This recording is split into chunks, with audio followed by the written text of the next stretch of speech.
નમસ્તે બાળકો, શ્રીમતી શાંતાબેન હરિભાઈ ગજેરા પ્રાથમિક શાળા વિદ્યાસભા સંકુલ અમરેલીમાં આપ સૌનું હાર્દિક સ્વાગત છે. તો હું તમારા માટે લઈ આવી છું ધોરણ 6 વિષય હિન્દી, આપણે વ્યાકરણ. તો વ્યાકરણમાં આપણે આજે સમજવાનું છે કે પાઠ 4 શબ્દકોશ ક્રમ કે અનુસાર શબ્દ लिखना. કે શબ્દકોશ છે. શબ્દકોશ એટલે શું? તો કે આપણે જ્યારે કોઈ હિન્દી કક્કો છે એ હિન્દી કક્કાને જે ક્રમમાં કે અનુસ્વાર જ્યારે એ શબ્દ આપણે બનાવીએ છીએ એમાં આપણે અત્યારે સમજવાનું છે. તો એમાં આપણે જોઈએ તો किसी भी भाषा का अधिक ज्ञान प्राप्त करने के लिए उस भाषा के शब्दकोश का उपयोग करना पड़ता है. કે જ્યારે આપણે કોઈ ભાષા છે એ ભાષામાં અધિક એટલે કે ઊંડાણપૂર્વકનું જ્યારે જ્ઞાન આપણે સમજવાનું હોય ત્યારે એ ભાષાને શબ્દકોશ દ્વારા આપણે એનો ઉપયોગ કરી અને આપણે સમજી શકીએ છીએ. शब्दकोश को देखने के लिए वर्णमाला क्रम और शब्दकोश के क्रम की जानकारी आवश्यक होती है. શું કે છે? તો કે જ્યારે શબ્દકોશને આપણે જોઈએ છીએ ત્યારે એ વર્ણમાલા, જેમ કે મેં અહીંયા તમને દર્શાવી છે કે વર્ણમાલા છે એને ક્રમમાં અને શબ્દ બનાવી અને એને ક્રમ કી જાણકારી આવશ્યક હતી. કે ક્રમમાં જ એ જ્યારે વર્ણમાલા છે એ ક્રમ આપણને ખ્યાલ હોય તો એનો જે ક્રમ આપણને શબ્દકોશ આપણને સમજમાં આવી જાય તો આપણે શબ્દો બનાવી અને સમજી શકીએ છીએ. તો એમાં મેં તમને પોઈન્ટ કરીને બતાવ્યું છે કે વર્ણમાલા ક્રમ इस प्रकार का होता है. કે નીચે પ્રમાણે મેં તમને આપ્યું છે કે ક, ખ, ગ અને આનો કોઈ ઉચ્ચાર નથી. તો કે ચ, છ, જ, જ, ઝ, ટ, ઠ, ડ, ઢ, અણ, ત, થ, દ, ધ, ન, પ, ફ, બ, ભ, મ, ય, ર, લ, વ, શ, શ, હ, ક્ષ અને જ્ઞ. આ જે વર્ણમાલા છે કક્કો તો તમને આવડતો જ હશે. તો એ વર્ણમાં હિન્દી કક્કો તમે જ્યારે જુઓ છો, લખો છો તો એમાં તમને સમજાશે કે શબ્દકોશ છે એ શબ્દકોશ કેવી રીતે આપણે ક્રમમાં રાખી શકીએ છીએ. કે અત્યારે જે વર્ણમાલામાં જ્યારે કોઈ કક્કો આપેલો છે તો આ આપણે સરળ રીતે કે તમે સમજી શકો એવો આપણે અહીંયા કક્કો આપેલો છે. તો નીચે આપણે જોઈએ તો શબ્દકોશ કા ક્રમ इस प्रकार है. કે ઓમ જોવા જઈએ તો વ્યાકરણના નિયમ મુજબ આ જે શબ્દકોશ છે એ શબ્દકોશ કે જ્યારે આપણે પાછળ આપેલા જે શબ્દો છે ક્ષ, જ્ઞ, હ એ બધા શબ્દો છે એ આખા આપણે વર્ણમાલામાં ઉપયોગમાં એટલે કે અંદર એમાં સમાવી જાય છે. કેવી રીતે? તો હું સમજાવું કે અહીંયા આપણે શબ્દકોશનો જે ક્રમ છે ક્રમ આવી રીતે છે કે અમ, અ, આ, આમ, આ, ઈં, ઈ, ઈ, ઉ, આવી રીતે અલગ અલગ ઉચ્ચારણ સાથે આ જે શબ્દો, આ જે અક્ષરો છે વર્ણમાલાના એ શબ્દકોશ દ્વારા આપણે આગળ સમજી શકીએ છીએ. કે આવી રીતે કેમ? તો કે પહેલાં ને અ પછી આ, ઈ આવી રીતે કેમ છે? તો કે આ એક શબ્દકોશનો પ્રકાર છે કે જે આવી રીતે હોય છે.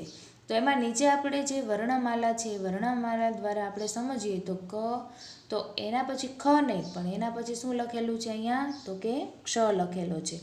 તો ક, ક્ષ પછી ખ આવે છે, પછી ગ છે, ઘ છે, ચ છે, છ, જ, ઝ, ટ, ઠ અહીંયા આવેલો છે. તો કે અહીંયા જ્ઞ જે આપણે પાછળ બોલીએ છીએ તો અહીંયા આપણે જ પછીનો આપણે એ આપી દીધો છે કે જ પછી જ્ઞ. એવી રીતે શબ્દકોશ આમાં હિન્દી વ્યાકરણ દ્વારા અહીંયા આમાં જે વર્ણમાલામાં સમાવી દેવામાં આવ્યા છે. ટ, ઠ, ડ, ઢ, અણ, ત અને જો અહીંયા તની પછી થ નથી આવી જતો પણ અહીંયા શું આવી જાય છે? તો કે અહીંયા ત્ર આવી જાય છે. તો ત્ર કે બાદ થ, દ, ધ, ન, પ, ફ, બ, ભ, મ, ય, ર, લ, વ, સ અને જો અહીંયા આવી જાય છે શ. તો અહીંયા ક્ષ, જ્ઞ, ત્ર અને આવે છે ક્ષ. તો સ, સ અને હ આવી રીતે અહીંયા વર્ણમાલા એટલે કે હિન્દી વ્યાકરણમાં વર્ણમાલામાં આપણે આ જે શબ્દકોશ છે કે જ્યારે આપણે આ પાછળ વર્ણમાલામાં આવે છે એ પાછળના શબ્દો જે છે એ આપણે આ વર્ણ એટલે કે શબ્દકોશમાં અંદર આવરી લેવામાં આવ્યા છે। तो एना पछी आपणे जोईए तो हिंदी शब्दकोश के प्रत्येक प्रकरण में शब्द की शुरुआत अनुस्वार से होती है। जो शू कहे छे कि ज्यारे कोई शब्दकोश छे ए एनो जे प्रकरण छे प्रकरणना जे शब्दनी शुरुआत थाय छे त्यारे अनुस्वारथी थाय छे। यदि क वर्ण से शुरू होने वाले शब्द ले तो शब्द इस क्रम से आते हैं। जैसे कि જ્યારે જો શું કહે છે કે અહીંયા આપણે ક વર્ણનો જે શબ્દ છે એ ક વર્ણનો શબ્દ લઈ અને એ પાઠની શરૂઆત થાય છે। કેવી રીતે? તો આગળ તમને બતાવો કે આખો કક્કો હતો એવી જ રીતે આમાં આપણે જોઈ શકીએ છીએ કે આમાં બારાક્ષરીની રીતે આમાં શબ્દકોશ આપેલો છે। તો કેવી રીતે છે શબ્દકોશ? તો કે કની ઉપર જે હોય છે એને આપણે શું કહીએ છીએ? तो के बिंदी है। तो क कम क काम का किम की किम एवी रीते आपणे शब्दों यानी कि बाराक्षरीनी रीते शब्दकोश अहींया आपेलो छे। उच्चार आपणे एक ज करीशुं पण लखवानो अलग अलग शब्दों आपणे होय छे। कु कु कु कु कु के कई कई को कौ कम अहींया क्यों लख्युं छे? जो क्यों क्र एवी रीते अहींया आपणे जोई शकीए छीए। सभी शब्दों में वर्णों का क्रम यही रहता है। शुं कहे छे? तो के बधा ज शब्दों में ज्यारे वर्णनो जे क्रम छे ए वर्णनो क्रम व्याकरणमां आपणे आवी ज रीते लखी शकीए अने जोई शकीए छीए। इसे ध्यान में रखने पर आप शब्दकोश में किसी भी शब्द का आसानी से ढूंढ सकेंगे कि જ્યારે તમારે કોઈ શબ્દ છે શબ્દકોશ દ્વારા તમે એ શબ્દને જો તમે એ શબ્દકોશ સમજી ગયા તો એ જે શબ્દ છે એ શબ્દકોશ દ્વારા તમે આસાનીથી તમે એ गोती सको छो। शब्द के दूसरे वर्ण के साथ भी यही नियम लागू होता है के शब्दना जे बीजा वर्णो छे ए बीजा वर्णोने पण आ नियम छे लागू पड़े छे। जैसे कि यदि शब्द कम तो दूसरे अक्षर के रूप में म यानी कि कम हम ऐसे उच्चार करते हैं कम तो वर्ण हो तो उसका क्रम इस तरह होता है। जैसे कि कमल क्रमांक तो आपणे ज्यारे बिंदी ऊपर होय छे त्यारे आपणे एनो उच्चार म नी साथे कमांल यानी कि कमाल कमांक एवी रीते आपणे एनो उच्चार करी शकीए छीए। આવી જ રીતે ઘણા બધા શબ્દો છે કે એ આપણે શબ્દો સમજી શકીએ છીએ જો તમને શબ્દકોશ વ્યવસ્થિત રીતે સમજમાં આવી જાય तो नीचे शब्दकोश क्रम के अनुसार लिखने के लिए कुछ शब्द दिए गए हैं उनके उत्तरों का अभ्यास कीजिए। क्या શું કહે છે કે અહીંયા આપણને ઘણા બધા શબ્દો આપણને આપેલા છે પણ એ શબ્દોને તમારે ક્રમમાં ગોઠવવાના છે।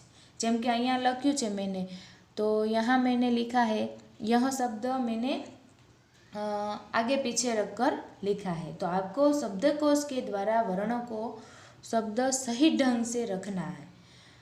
जैसे कि वायुयान जहाज सड़क कोयला आग ईंधन पेट्रोल डीजल ऐसे हम शब्द को हमें शब्दकोश के द्वारा हम क्रम बाय क्रम में लिखेंगे। जैसे कि पहला आता है तो कि आग ईंधन कोयला जहाज डीजल पेट्रोल वायुयान और सड़क ऐसे हम लाइन में यानी कि क्रम में हम शब्दकोश को रख सकते हैं।